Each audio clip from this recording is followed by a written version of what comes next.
Now, with the European elections concluded, it is time to analyze what the actual results are going to mean for the European Union's future. And in order to do that, I am joined by our guest today, Wojciuk, Associate Professor at the University of Warsaw. Hello and welcome to TVP World. Good afternoon.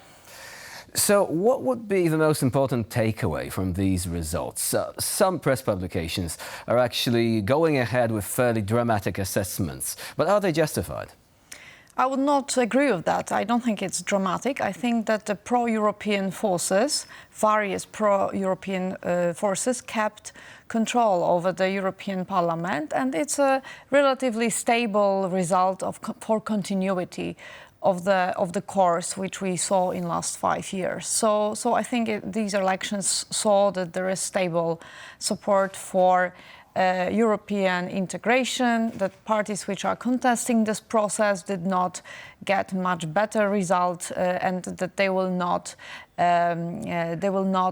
change the course of the EU integration process. So that's a very important point. We might actually bring up this pie chart of results in the background so that our viewers will be able to see what these results are, because contrary to this sort of popular opinion that far-right parties are making progress, I mean, they are, but they are not in any way dominant, right? We've still got the EPP maintaining a strong position, and with other factions which are also Euro-enthusiastic, they're able to continue the course that the European Union has embarked upon a while ago. So what would be the biggest threat, in your opinion, when it comes to Eurosceptic populist parties?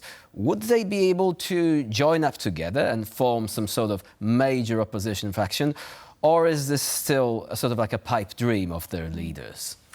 Well, I think that it would be a very dangerous moment for EU integration process if they were able to unite and form one party in the parliament.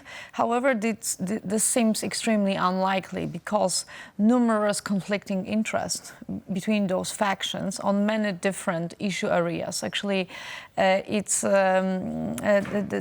common denominator is quite low.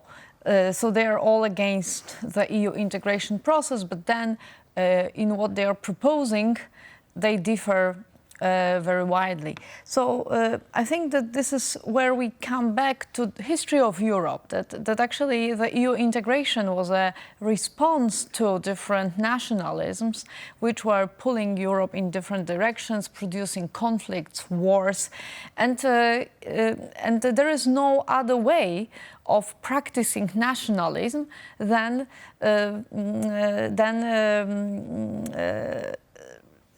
emphasizing that those interests which are conflicting, mobilizing public opinion against other countries, building an enemy among your neighbors and in the EU. So I think that in the programs of those parties, it's very, very difficult to produce a more ambitious common denominator, because so there is no consistency, right? Yes, their essence is in contesting good relationships with other countries. That's what we call in international relations sometimes friendship or partnership. So they are negating this side of international relations. They are emphasizing conflicting interests. They are emphasizing competition.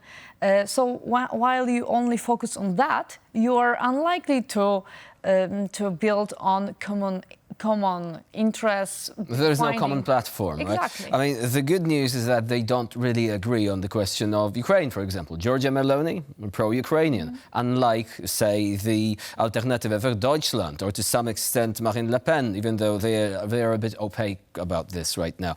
But they do agree on migration, and this brings me to my next question. The migration debate seems to have steered towards the right in general. Centrist parties, seeing that their voters might actually vote for the far right, have picked up some of the arguments advanced by the far right and adopted them as their own. Do you think that this is a threat to the quality of public debate as a whole, or is it just basically taking away some more rational issues and making them more mainstream while rejecting the more extreme positions? I think it's a very good question, because here we come to the essence of liberal democracy and the idea of universal human rights. So I think that a radical contestation of universal human rights actually is against the idea of liberal democracy. So the question is how far the mainstream will go in adopting this kind of agenda. I like the comparison with the Cold War, where the Soviet Union was promoting communist ideologies, and you saw in the democratic world parties which also were sharing these kinds of ideologies and which were influencing politics in many different countries in the Western world. However, they never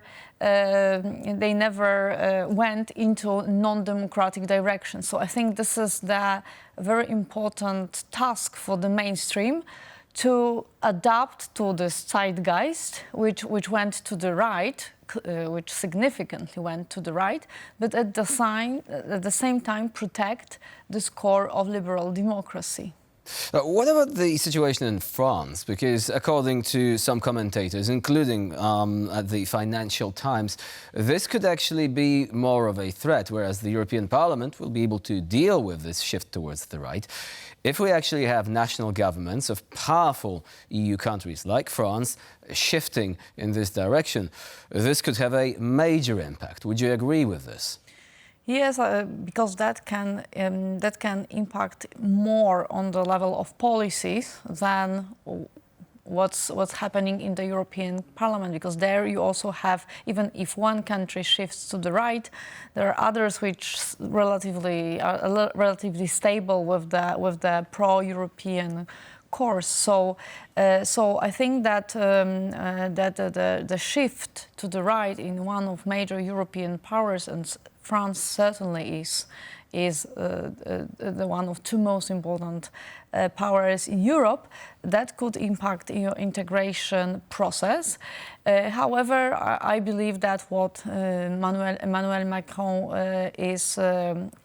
hopes for is that even in the worst scenario where the right wins upcoming elections in France, he will use his presidential powers, which are still very strong, to contain this phenomenon, to contain the right-wing government, and perhaps show its inefficiency, to a little bit use its political capital, which clearly is growing.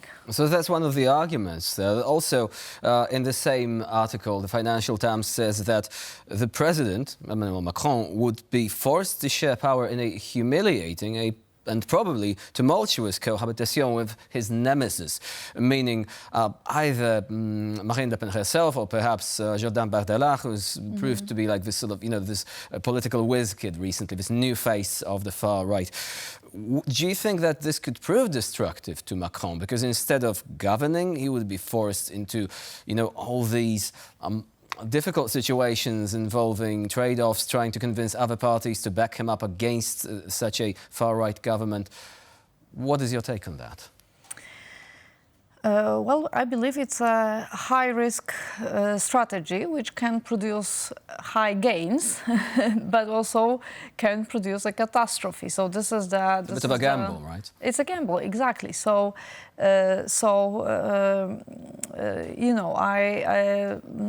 I'm not that much an expert in France to be sure whether the situation is as bad for Macron that he's ready to use this gamble. For now, he doesn't have majority either.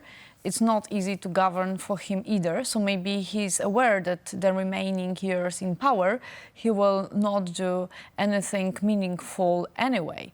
And in such a situation, perhaps this gamble to unpack this threat early on, and then be ready for 2027. Prepare the space, yes, and prepare the space for some new forces, pro-democratic forces, more mainstream forces to win. Maybe it's a good gamble. I think one really needs to be an insider to have a strong assessment. So I believe it is very risky, but maybe the situation is so bad that it is a good strategy for the moment. What about the risk to European security? Some of these parties are far-right populists, but also some of the far-left parties, like in Germany, for example, they do have pro-Kremlin tendencies. And of course, it's beyond the scope of this program to analyze where these tendencies stem from exactly, but they often do follow the Kremlin line. Do you think that this is a risk for European Union's future security policy, if we have more of these parties advancing their agenda, changing the narratives? How is that likely to end? I think it becomes really dangerous when they are in power and they have like in Hungary, have steering capacity over foreign policies, which will not be the case of France, because this is the president who is basically steering foreign policy of France and defense policy. Of course, on the EU level. On the EU level. So I think here it's less. Of course it's dangerous, but it's not as dangerous as having a right-wing party which really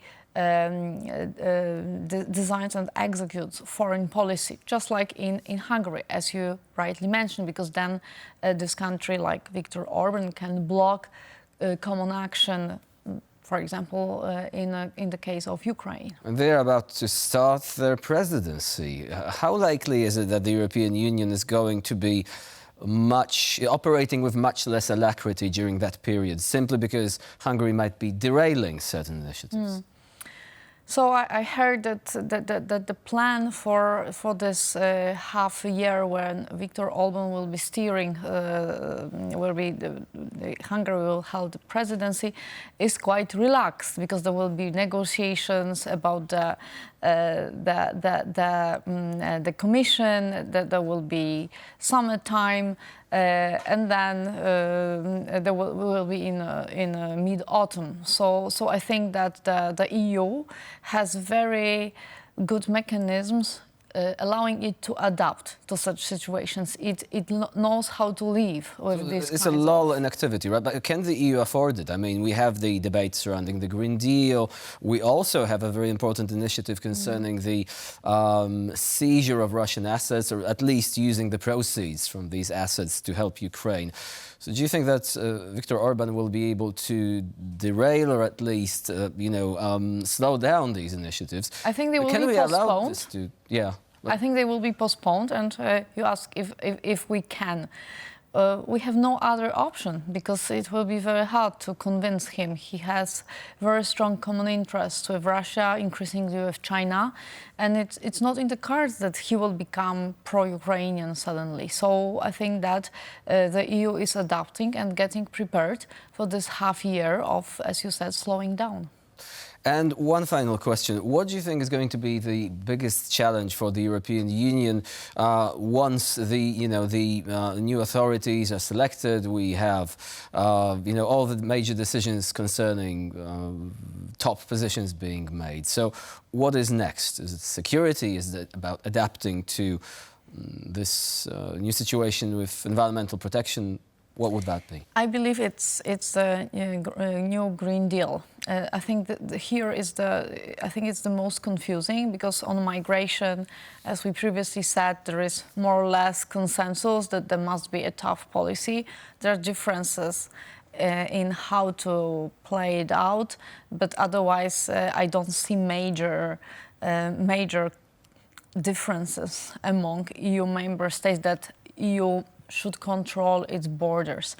On security, apart from Viktor Orban, there is more or less consensus. Of course, there is a different level of intensity in support for Ukraine. Yes, that's true, but the direction is the same for all other members of the EU apart from Hungary.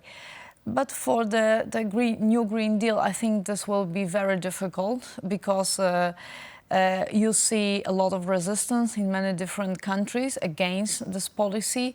I think also the EU is paying the price for not very clearly communicating those policies. So I think I read recently studies about Polish society, which is which knows, which has very limited knowledge about the changes which are upcoming. There's a lot of fear of and what populist it will bring. parties can actually use those fears, unfortunately. And at this point, we regrettably have to finish our conversation for now. Anna Wojciuk was our guest today here on TVP World. Thank you very much for joining us and for sharing your expertise. Thank you so much.